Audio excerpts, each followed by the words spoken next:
Welcome to The Watching Dead, the officially unofficial podcast for The Walking Dead on AMC. I'm Jim. I'm Aaron. And today we're talking about Season 7, Episode 16, titled The First Day of the Rest of Your Life. It's the Season 7 finale. Aaron, what'd you think?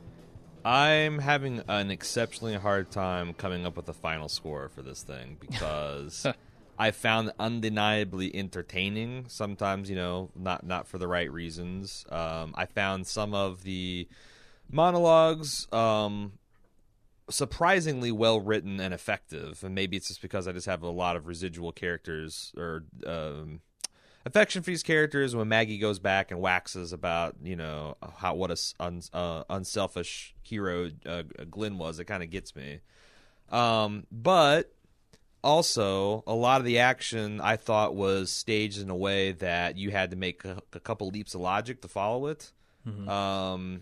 And a lot of the resolutions kind of seemed very convoluted, and they also really lean on the Walking Dead crutch, which is we have no hints at all that this character development has happened, but we're going to tell you why this should be meaningful and this should mean something in the final moment of this character's life. Right. And this time they doubled down and did character development on both Sasha and Abraham that was not in evidence until they needed it. Right. And I think the difference is, I think a better show, a more careful show, a more prepared show, we would have seen this stuff with Sasha and Abraham. Mm-hmm. Because they would have gone in knowing that at the end of the season they would need this to happen, and this would be an important thing to launch it. But since this show is literally planned 8 episodes at a time, they don't have that luxury. Yeah.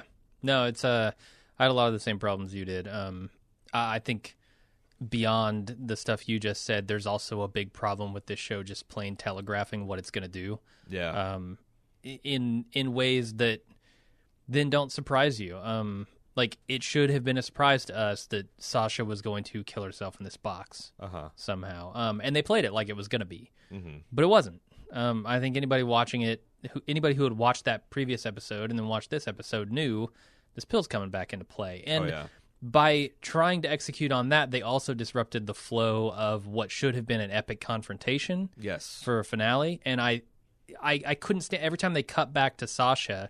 I was going, come, just get on with it. We know, and you're using this crutch of this character development right before she dies that we've seen so many times in this show that when they pulled me out of the action and the stuff that I thought was important in order to do this post hoc character progression, it felt completely wrong, and it ruined any momentum the episode had.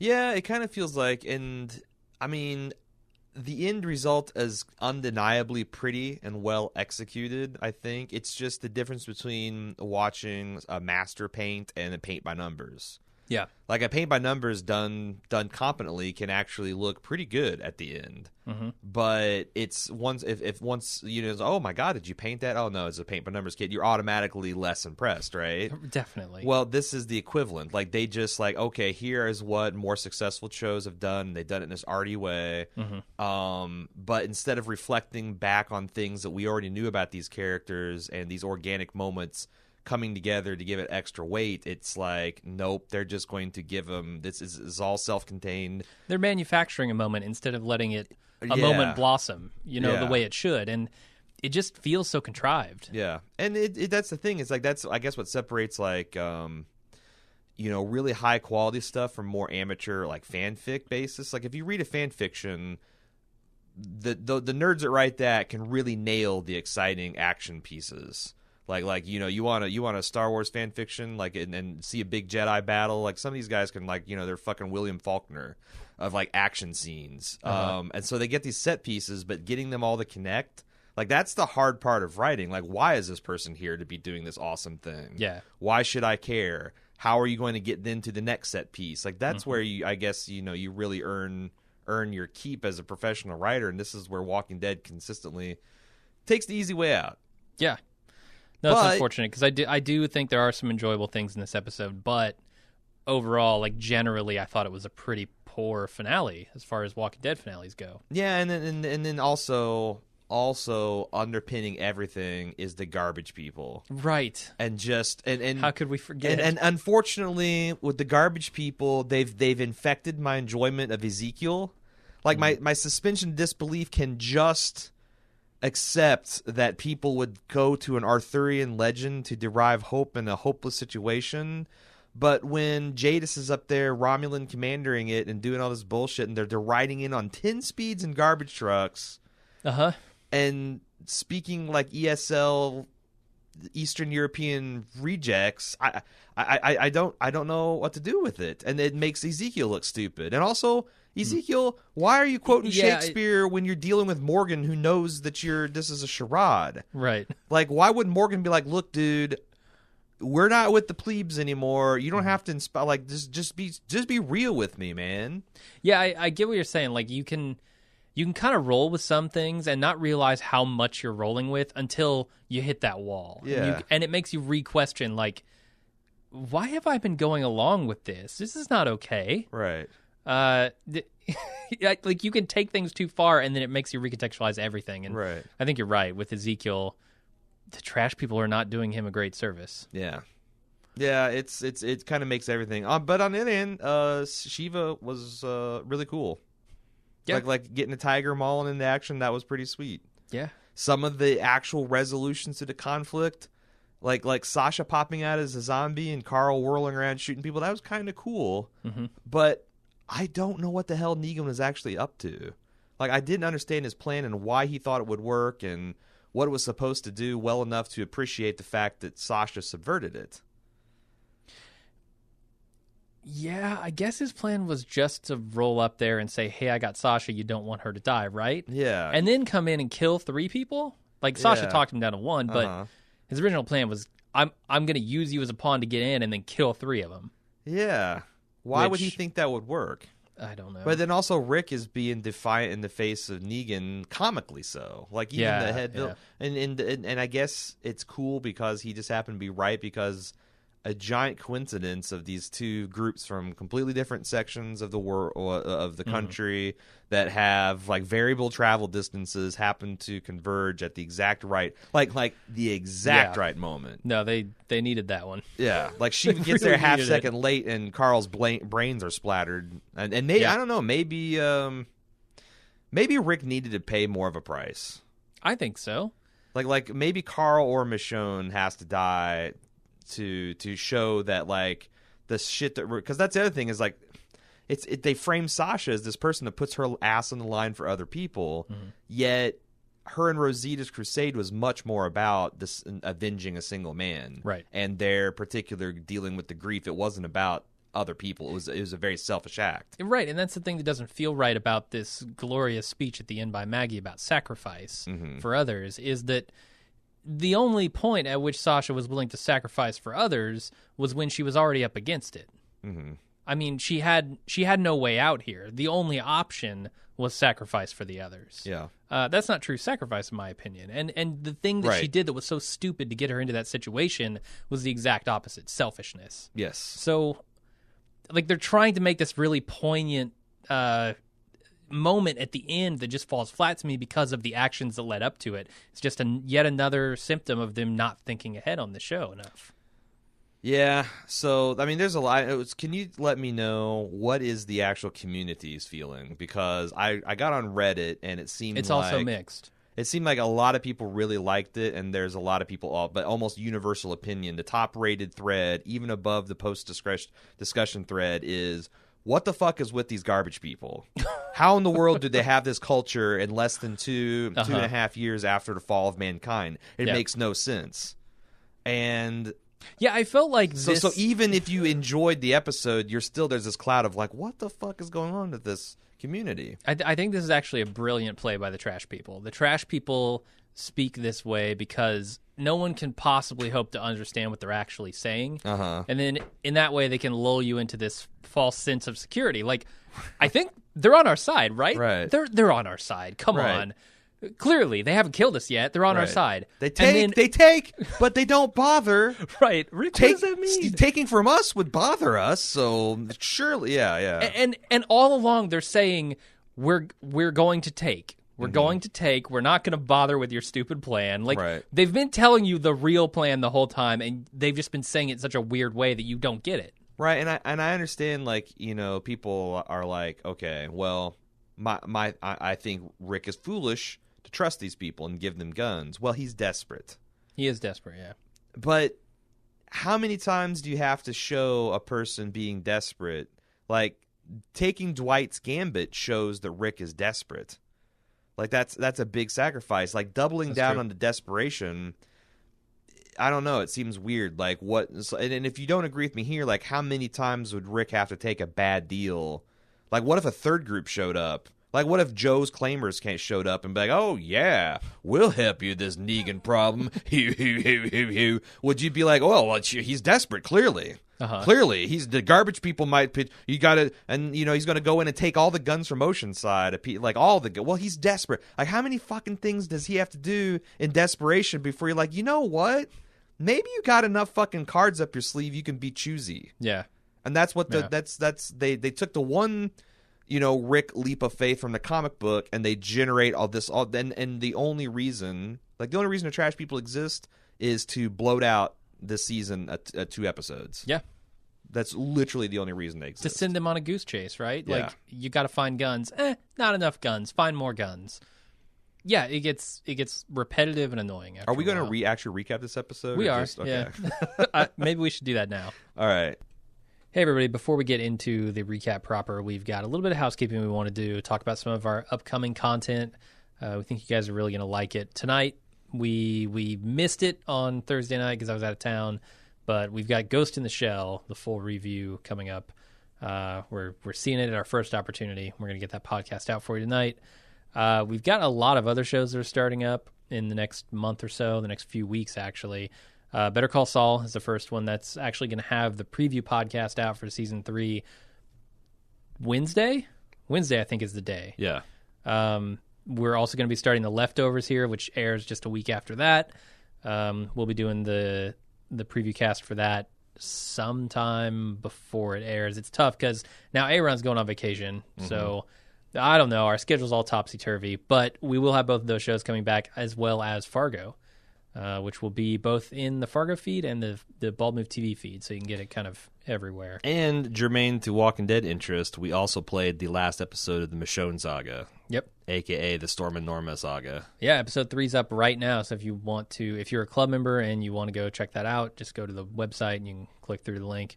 And as far as other bonus content for our members goes, we're going to have a quip coming out. I think this is one of the really good ones. There are a couple coming up that I'm pretty proud of that I think are funny. This might be the first in that series, so check that out on Wednesday as well if you're a club member. And if not, maybe consider signing up for it. But that's it. Let's get into the recap. So we start on a very tight shot of what I assumed was Sasha's O-face. That's true. It looks like she was just going to paddle the little man in the boat until she got to where she was going. And I couldn't get that image out of my head. Like, even the second time I was watching it, I'm like, it really looks like she is having herself a good old time. Yeah. Listening, she's treating herself. You wouldn't believe the number. I was reading an article on EW. They said the number of times they had to shoot that scene because, the director just kept screaming, "No, not an O-face. We want you to die here." And she couldn't do it. She couldn't do. Is that a real? Okay, I was gonna say. Am I in? Because the other thing is, I didn't see anyone on Reddit mentioning the obvious joke here, which is it looks like she was playing. I that's the only thing I got from the scene, and I thought it was really weird that they showing a person dying of poison in that particular way. I mean, maybe they did a bunch of research, and that's exactly what it would look like. But I would think a person progressively paler and their voice gets reedier and their breathing gets shallow, not heavier and more labored and like eyes screwing shut and sweat popping out. I mean, I don't know. I've never overdosed on allergy medication. I haven't either. Never seen anyone do it. So no. I'm just saying that it's unfortunately with the R&B in the background, it made it seem like She's having herself a night to remember. Anyway, yeah, I mean, maybe she was doing both. You know, why not? Yeah, why you're not? on your way out anyway. If you're going out, go out with a smile. Yeah.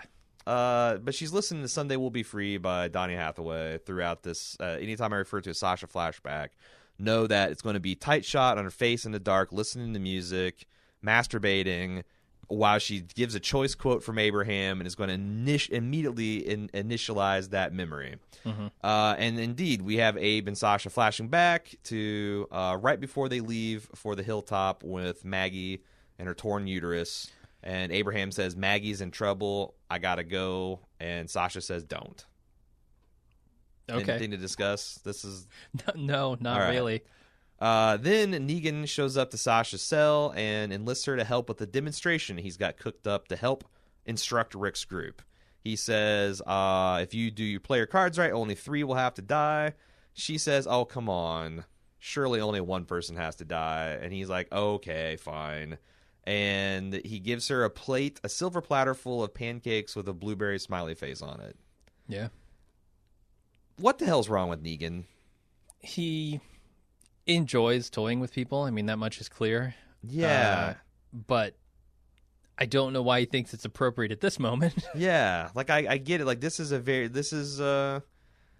so weird because I feel like they almost could tell this interesting story where Negan knows what people need to break. Mm-hmm. But this flies in the face of it because all this is doing is just emboldening. Everything he's doing is giving Sasha what she needs to do the thing that she wants to do here. Yeah. So, way to go, Negan. You played right into the writer's hands. Mm-hmm. Dwight is being held by Rick at gunpoint, and he's explaining, "Look, we both want the same thing at this point. We both want Negan dead, but it can't just be me. That's why I don't just blow his brains out, because these crazies are all Negan. And you kill one of them, another will take their place." Daryl becomes enraged at his suggestion the only reason that Denise died is because he's a shitty shot with the crossbow. I have really good work with a CGI knife that, like, it's almost too good. Too good? Yeah, because I don't feel like a person could be that cool about a knife, like, brushing up against a cornea. You know? Yeah. Like maybe pull that CGI knife an inch or two away so I can enjoy the person shitting their pants rather than being like, "Yo, for real, you're going to dig out this dude's eyeball." Yeah, I don't know what stopped Daryl here, frankly.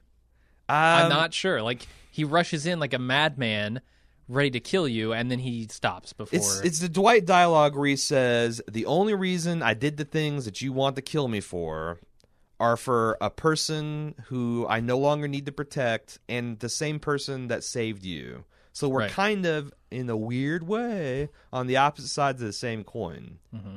But you're right. I'm surprised he got those words out of his mouth before Daryl offed him. Yeah, and I describe Dwight. Dwight looks to me like Christian Bale playing the Machinist playing Jesus Christ. Is how his whole look and effect is here. But the thing is I think Daryl would be like, "You know what, you son of a bitch? I showed you a different way. Mm-hmm. You could have trusted me, and everyone would be alive now, and and your face wouldn't be burnt up, and you wouldn't be this asshole murderer. But you fucked up, gulch." Mm-hmm. But also, I think a little bit penetrates the animal mind that, like, this is a solution to, like, all the problems, because he's got a really solid plan here. Like, look. Somehow, we don't know exactly how. I got theories. Someone told Negan about Rick being naughty. Negan sending a death squad of 3 trucks and like 20, 30 saviors, and they're going to wipe you guys out unless you guys get in line. Yeah. And however, if you trust me, we can kill Negan and those dudes. Then, you know, I'll radio back and say everything's cool. We'll ride back to the savior compound, liquidate all those goons, and then go from outpost to outpost and wipe out the whole threat. That's seductive. Yeah, it makes a lot of sense.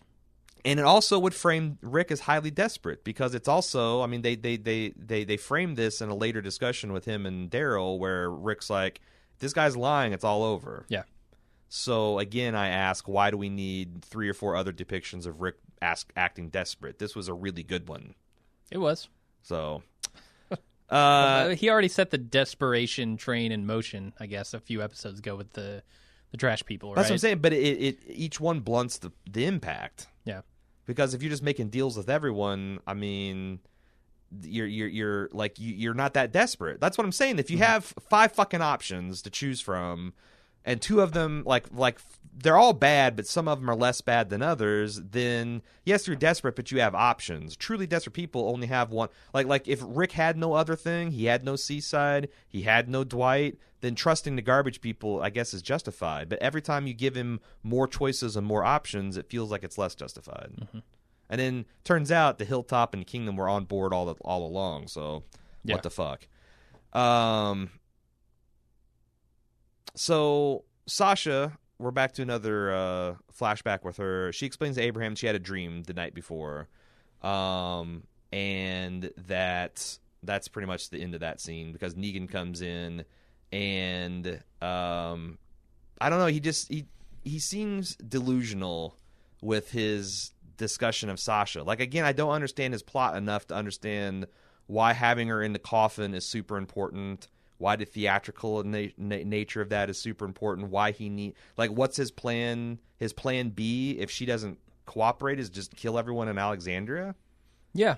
I mean, plan B is kill her, bust into Alexandria and kill the people there.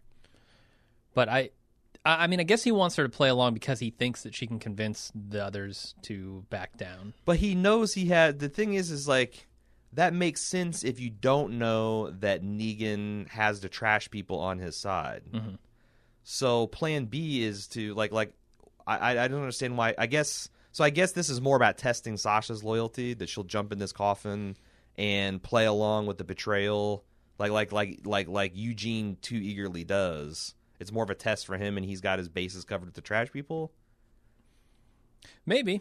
I mean, maybe his idea is to install Sasha in Rick's place, if Rick doesn't go along with it.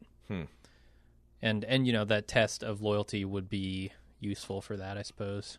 That seems foolhardy to trust her. Like, if you can't trust him to betray the group, but then you're going to kill Rick and install her in his place. What I'm saying is, if she had gone along with his plan. Oh, I see. Yeah. Then maybe he would at least know how to control her. Which apparently he doesn't know how to control Rick. Yeah, and he doesn't know how to control her either, because he's the murderer of her lover, and he's serving her blueberry pancakes as a celebration for her ultimate betrayal of her people. Yeah, it's crazy. Anyway, she bargains him down from 3 people dead to Lucille to 1, which is again weird. I mean, she's clearly talking about herself here. Like, when she's like, "Oh yeah, just 1." She knows what she's gonna do. Mm-hmm. I don't know who Negan had in mind as the 1. Probably Carl. I think it should be Rick. Yeah, it should be Rick. I get it, like, because this is another common thread of people like, why has Negan got this fixation on Rick? I was like, well, because it's fun. It's a challenge to break him. I'm like, I get it, but at what point do you're like, okay, this guy is just too stupid, you got too stubborn? Yeah, either Alexandria is a resource worth protecting, or it's your pet project. Mm-hmm. It can't really be both, right? Like, at the end of the day, one is more important than the other. I have no idea which for Negan. Yeah, he seems to oscillate kind of back and forth between the two. Is he sadistic because he's sadistic? Is he sadistic because that's his idea of business management? Like, right. He's kind of all over the map, and they kind of acknowledge that in the episode with his speech to Rick, but I don't know. It's really hard to figure out. I mean, I feel like they want us to think that he's an evil genius, but he seems very much like he's just flailing from one interesting plan to the next. I don't know. Maggie, we see in the Hilltop debating what to do because Rick's told her to stay neutral because they wanted to exploit the Hilltop's neutrality for further resistance to Negan in case the main attack fails, which I think is pretty smart. Sure. Like, you got to have a base of operations if things go south. Maggie is going to ultimately squander that to help out Rick, which Rick says is the right call, which I guess it's the right call because it worked out. Yeah. Okay. In hindsight, it's the right call. Yeah. It's a 50-50 thing. Jesus is glad that Maggie's deciding because he couldn't, and Enid ultimately takes Judith to babysit her and hands Maggie her dad's watch, which is going to give her the strength to know what to do, I guess. So, biggest question I still have of this season, Gregory. Mm-hmm. Where's he at? What's he doing? I thought that the show was trying to tell us that he was the one tipping off Negan about, the hilltop and about the plans of the Alexandrians and like yeah, I'm really all curious of that, about what that shot of him and Simon having a wordless conversation was all about, because I thought that was to suggest he's the little bird. Apparently, Jadis is the little bird. Mm-hmm. So yeah, I don't. But where are they? What are they doing with him right now? Because he's off on his own with some manservant or whatever. Yeah, that he's got. Presumably to see Simon. Did he just miss she's showing it? In next season, we're going to see an establishing shot of Gregory and Cal riding up to the gates. Like, hey, you just missed Negan. He's off to talk to Rick. Probably. Oh, I went to tell him about Rick. Well, just in time. I don't know. Yeah, I mean, I thought that's what he was doing, and so now I'm totally confused about what he's up to. Yeah, me too. And I'm sure they'll get back to it next season. I hope they'll get back to it next season. Yeah, and I don't know. It's such a weird place to leave him, because either Maggie wins the day and she's the hero of the hilltop, which seems is what's happened, and if Gregory tries to come back, he'll just be seen as a turncoat, carpetbagging traitor. Yeah.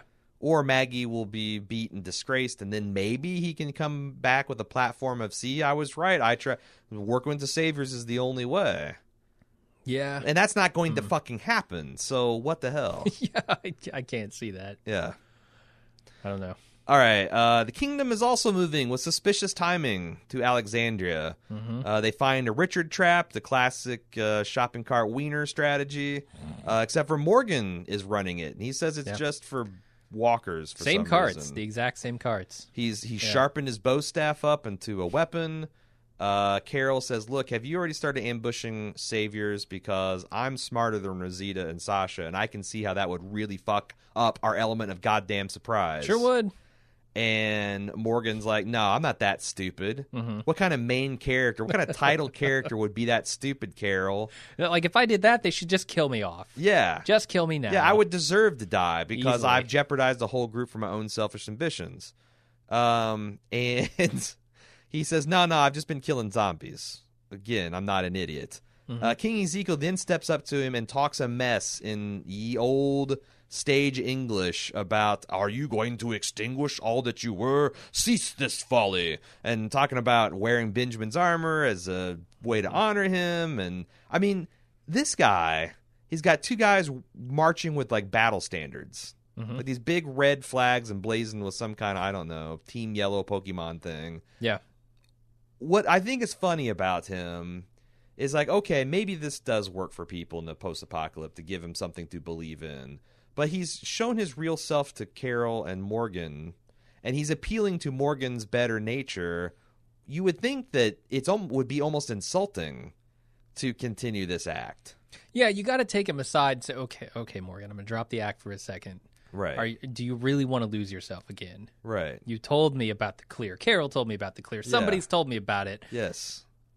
Don't go there again. Yeah. And then he would turn around and say, Morgan, he has decided to join our party. Right. Of merry voyages. Right. Fate smiles upon our victory, for our own ally, Morgan, doth returned. Fine. That works, yeah. But you got to have just a normal-ass conversation with the man. Yeah, it's I don't know, it's really weird. Yeah. It's really weird, and it's like, again, are they not writing their own show? Like, that would be a nice detail where he just, it would. When he's with Morgan or with Carol or any other his inner circle, he drops the act and is just real, and he can show his vulnerability and his concern and his compassion and his humanity, and then he puts the king persona back up to inspire people.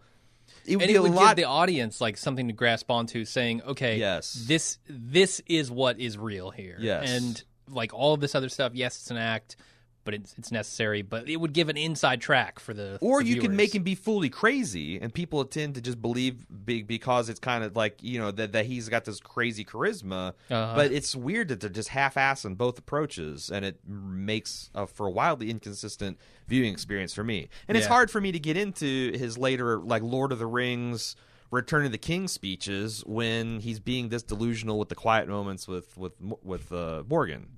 Yeah. Anyway, Morgan apparently takes us to heart and joins up, as we'll see later. Garbage people arrive to reinforce Alexandria, and they arrive in garbage trucks, like they get out True of garbage fashion. Yeah, like they're troop transports. They get out in organized groups of bearing guns out of these. And I'm gonna say that's pretty inspired. Like, I kind of enjoyed them rolling up in literal garbage trucks. It's very thematic. Yeah. What do you make of the 24 people riding on 10 speeds? I don't know why they wouldn't just ride in the garbage trucks. Because I've seen honestly. guys in garbage trucks on my street, and they there's handhelds on the side. That would look badass if you had a bunch of dudes hanging off the back with guns. And you've got 3-4 trucks, so the people that are riding the bikes would have, it seems like, room to fit in or on or around the garbage trucks. Right. And probably a hard time keeping up, right? I would think so. Like, how slow are they driving in these trucks? You're just going to roll 10 miles an hour? Just because you only ever see a garbage truck going 10 miles an hour down your street doesn't mean that's all it can do. Yeah. Also, if you follow the garbage truck, you'll know how oppressive the stench is. Yeah. So these people riding the 10 speeds are essentially breathing in human garbage the entire time. That can't be good for you. No. Or your endurance. It's just weird. So anyway, yeah, maybe let them set the pace, right? Yeah. The bikes. Jadis comes in and surveys all of Alexandria and says, "We take, we don't bother." And Rick's like, "Okay, then we're friends. Time to fight." And she says, "No, understand. Yeah, we take, no bother." Yeah, Rick's like, "Yep, Yep. sure thing. I heard you. Gonna fuck me hard." And then she says, she to Michonne, "Yours," indicating to Rick. And Michonne goes, "Yeah, we're together." And she goes, "I lay with them after. You care?" And then Rick and Michonne all this is something out of fucking Married with Children, man. This you can almost hear they need an audience track going ooh and making kind of noises like that because it's just so dumb. Yeah, it's so dumb. It's pretty dumb. I don't know. I still think she's actually explaining her plan here, and I came up with a good nickname for her. Oh yeah, yeah, Trashayar. That's pretty good. That's pretty good. Okay. Well, I don't think we'll get to use it. I don't know if she's going to be in the show much longer. Like the next confrontation, I expect them to just die. There will be blood. Yes. Yeah. Yeah. So I might not get to use that one very often, but I wanted to get it in there. Trashayar. I like it. And it turns out she doesn't need Michonne's permission to fuck Rick because she's going to do it here real soon. They show a scene of Rosita wiring up the front gate to blow it the fuck up. Again, we only knew that she could do this 4 episodes ago. Right. They wrote this. They wrote this 8 episodes. Hey, we want someone to blow shit up. Hey, we don't have a MacGyver on the team. I know Rosita will be an explosive expert. Right, and she just will. They just had her do it. They were just like, okay, well, Rosita's the expert now. We'll explain it later in 2 episodes. Right. And then they did it. And they explain it, and the backstory.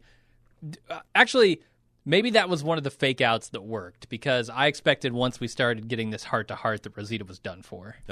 Explaining her backstory and all this, and she still might be. I think because she might. Yeah, this war is going to take a lot of people out, and I think that she's going to be one of the. We might be surprised. I thought it was going to be that episode though. Yeah, true. Yeah, they gave her a little too much, and I was like, uh-oh. We have to give them props. They did some character development that was not immediately fatal. Right. Anyway, where am I at here? Oh yeah, she's rigging shit to blow up at the front gate. The Saviors have encountered a fallen tree that's blocked their convoy. Now I forgot to recap this part where Dwight said that he is going to cut some trees down along the path of Alexandria, try to slow the Saviors to give them more time to prep and get the garbage people there. And so this is fruits of that labor. Negan is no fool. He sees this, and he sees this as highly suspicious that maybe Alexandria knows somehow that something's up. Yeah. And they refer to Plan B. Eugene comes up to Negan and says, "Hey, this extra time is giving me time to think about this. I want to get a crack at talking to the Alexandrians to get them to surrender before you move to the, I guess, Sasha phase? I don't know. Plan A. Yeah, he's now Plan 0. Right. He's Plan Omega. Michonne is prepping in a sniper nest with the blonde trash woman. I guess Michonne's their sniper now. I guess. Because they need one, and she's the least shitty at it. Christ. They both agree that they'll win the day, but the trash woman is briefly spooked when Michonne says she's splitting up for better sightlines. We know that's because she plans on fucking her, and she's going to try here in a minute. Yeah, they're really trying to amp me up in these scenes. Like, they got the music going full blast, like something ominous is happening. The problem is, we don't know what it is, and they're going to ruin that tension by cutting back to Sasha. Like, Right. They should have done this in a big chunk. Right. Like, all of the setup, all of the knockdown, they should have done it all together to really get me involved. Like, can you imagine if they took that amazing scene from True Detective, episode 4, or whatever it was, the one shot, Right. where he goes through this town, or this little subdivision area, and they just intercut it with, like, backstory for... Or intercut it with how he got to there, which is meeting up with the redheaded motorcycle gang and having to take drugs, and like every minute they cut back to. Can you imagine the drop in tension and just vibe that you would get from that being interspersed? Like, there's no need for it. Yeah, I mean, ultimately Just we would let have this seen this ramp happen up. a season and a half ago when Abraham and Abraham and Sasha went off to mount up to go to go save Maggie, and then they might have called back to that to refresh it, but that'd been the best way. Yeah. I think second best way is like this is a cold open. Like it's just a flashback. Maybe they establish Rosita in the coffin, maybe not, but it's a flashback to just so you can get in the mind of why Sasha's doing the things that she's doing. But you're right, cutting back and forth just is the worst of all worlds. Yeah. So right now we're going to have another flashback, speak of the devil, and Sasha's urging Abraham that we can sit this out, that they need us here anyway, that someone's got to stay behind to defend, which are all points we brought up, I remember, in the original thing. Like, why are you taking everyone but Father Gabriel out of the town? I get Maggie's important, you need to escort her, but like you're essentially forfeiting Alexandria if shit goes down. Yeah. And she's making that point, and Abraham says, look, I don't care if you had a dream involving me drowning at a beach. Do you see my red hair and fair skin? I never go to the beach. And we got to do what's right by Maggie. And Sasha's like, fuck Maggie. Maggie got to take care of Maggie. Which we're gonna leave the flashback there. Sasha's bantering with Eugene. She's giving very this is the last day on Earth vibes. Like she's enjoying the sunshine on her skin. She's taking deep breaths. She's just like, I mean, like they're directing her like, enjoy it. This is your last moments on Earth. And I mean, and then there's this weird moment with Negan where he's like, "This is a tough thing you're doing. I really respect the shit out of it," or whatever. And it's like, well, I don't care, you fuckhead. Right. Right. You're forcing me at gunpoint to do this. Don't get all chummy with me. Here's the thing. Negan wasn't. Negan, he was surprised because it's going to be a several hour car ride they established to Alexandria from the Savior's Complex. And he's like, you don't need to ride in the coffin the whole way. And Sasha's like, oh, I want to. I just want to catch up on my sleep. Right. And he sees this as badass. I see this as bizarre. Yeah, it's real weird. Like, why would you volunteer to ride? Is this a way to impress me? Like, why would I be impressed by the fact that you want to ride in a coffin? Yeah, no, it doesn't make much sense. But they need it to happen so they can spring the trap to get out of here later. So whatever. Yeah, what should have happened here is she goes to get in, like she calls shotgun, right? And Negan's like, no, you're in the coffin. Mm-hmm. Yeah, that would be cool. Yeah. Yeah. Like, hey, you got to do this to prove this is just a stunt to prove your loyalty. Right. But I'm sure in the writer's room, like, well, but then, obviously we need her to be alone in this coffin. And if it's Negan's idea and not Sasha's, it would be weird because then it's a flip of the dice that Negan wants her in this coffin for this plan. Like I'm saying, this plan is a Rube Goldberg device where it seems like all the motivations aren't quite there for this to actually happen. Gotcha. Yeah. Anyway, so there are some effective callbacks where if you recall the one stupid episode where they're all stuck in a barn, they first met Aaron and a tornado is trying to pull off the door. Afterwards, Maggie and Sasha get out and enjoy like the daybreak, and this is like a moment of hope for the future. And they cut back and refer to that, and there's a scene here where she's like, why are we here? And Maggie says, for this. And instead of the sunrise, they cut immediately to this trash guy doing this Duck Dynasty duck call. Yeah. And it's the funniest edit because it's literally like, why are we here for this? He's making all these weird, and it's like... Yeah, it's amazing. If this is intentional, which it has to be, right? Yeah. I think it's ingenious. It feels like a Reddit edit. Like, why are we here for this duck call? You know? Right. And... I wouldn't call it trolling the audience, but I would call it just having a bit of fun, which is something that the show needs. And I really enjoyed that one. I feel like they should have showed the sunrise and then cut to the duck call. But anyway, Rick's getting everybody ready. He's encouraging everybody that the wall will hold. Fuck yeah, it'll hold. Reg didn't make this out of fucking marshmallow. This is cold rolled steel, Rick. Fuck yeah, it is. I've seen it stand up to a semi running into it. It's going to stand up to whatever Negan's got. Yeah.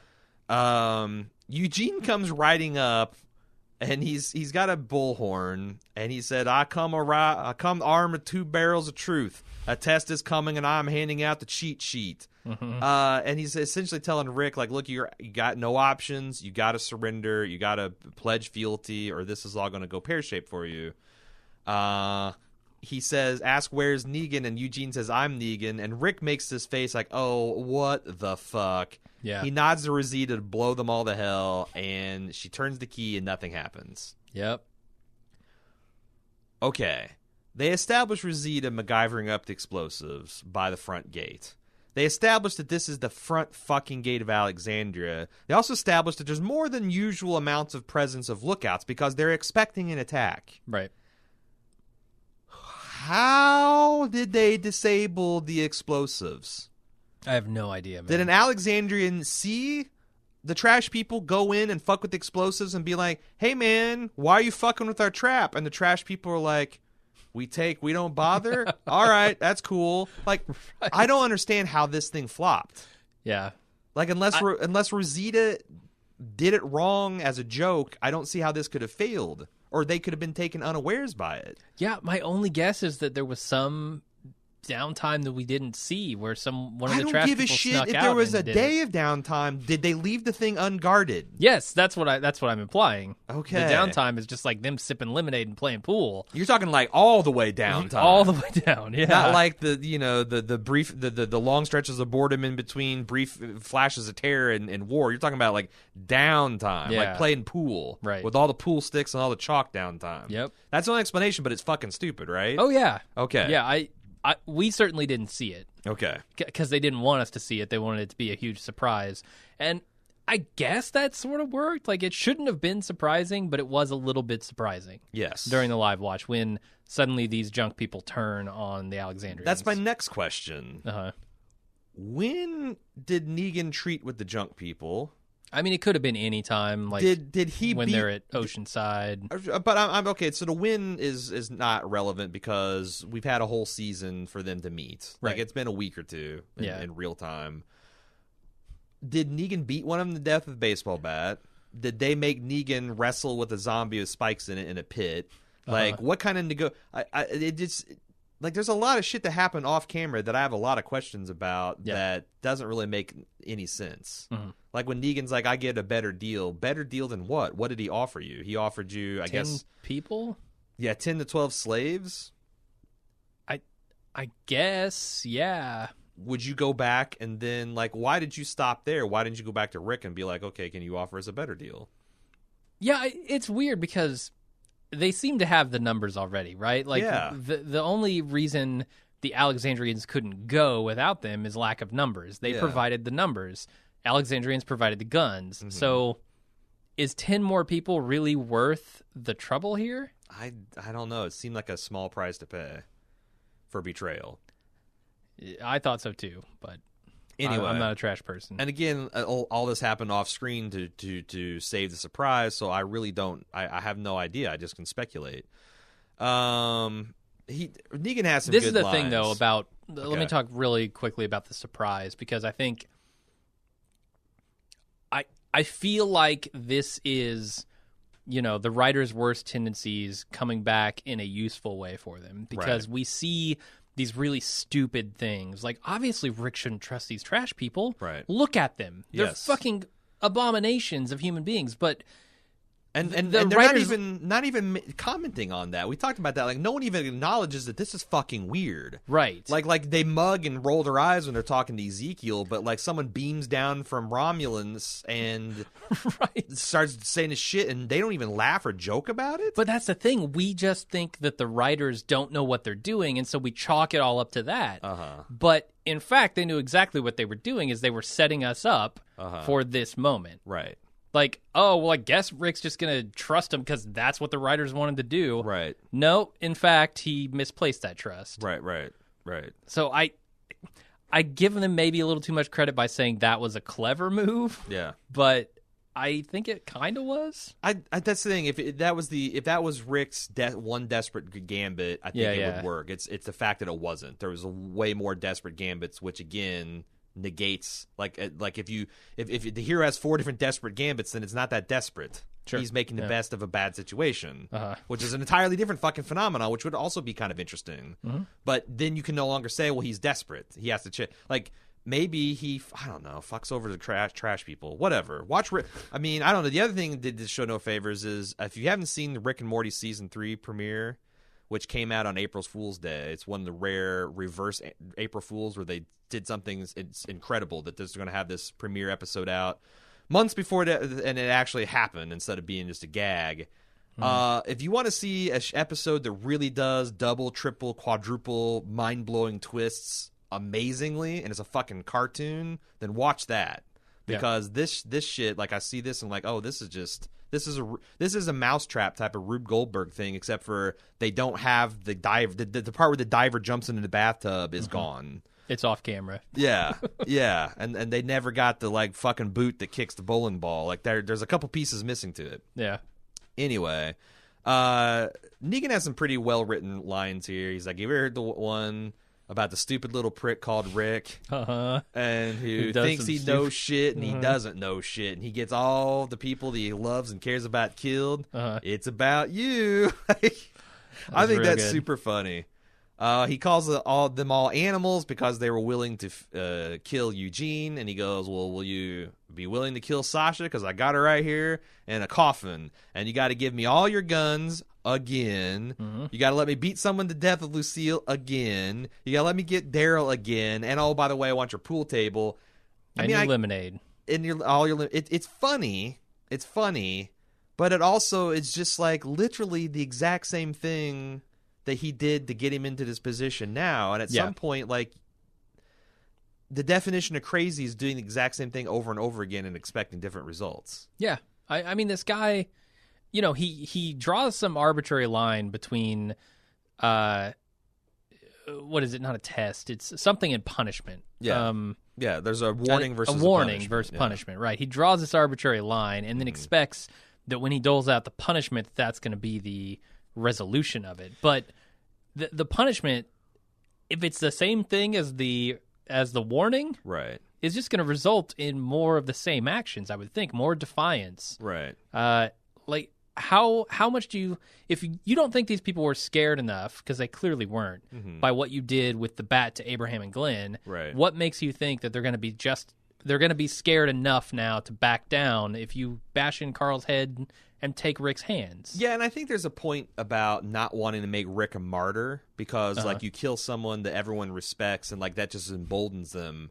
But there's a point to it, right? At some point, the sunk cost fallacy of putting up with this guy so you avoid making a martyr gives him almost like this weird mythic aura of, like, he can always spit in your face and nothing bad happens to him, or something bad happens if he's going to keep fighting, and that's kind of inspiring too.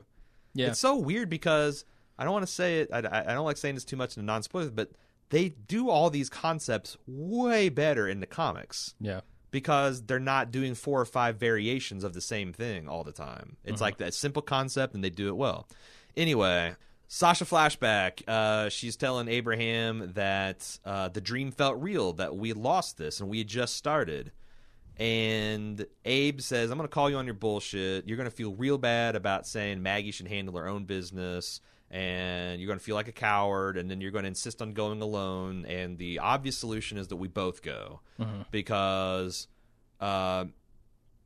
we both are warriors that if it's our time to go, we want to go kicking and have there a point be it to it. And Maggie represents the future, and sacrificing and putting our ass on the line for that is living. And that's Sasha's arc, right? She was suicidal because she lost the will to live and what the point of living was for when she lost her brother and she lost Bob, and she found that again with Abraham. And she's lost it again, but she didn't fucking learn her lesson until she had this near-death flashback. I don't know. They lose the plot at the end. But I do like the fact that they kind of have an arc with her that they brought neatly into the end. Like this one part of the flashback, again, it would have been way better if we'd seen it back in the day. Right. That's the problem with it, is they should have reversed the order on this. And we should have seen...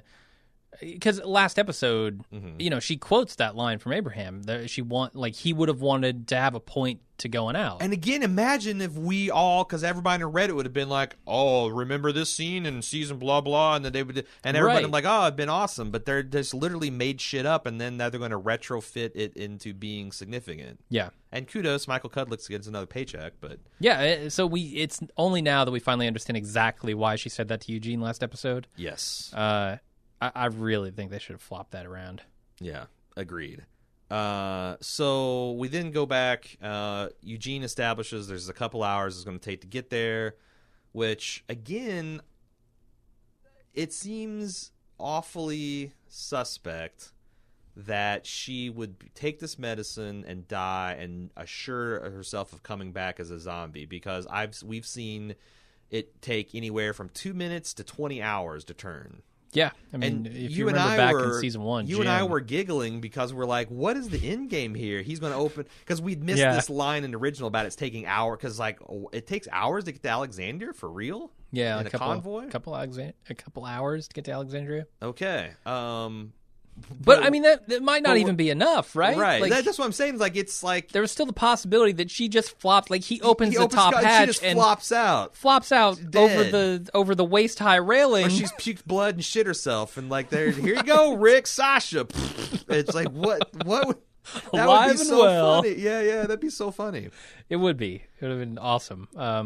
Or have her waterfall out of this thing like we've seen walkers do so many times before. Right. I think that would have been awesome too.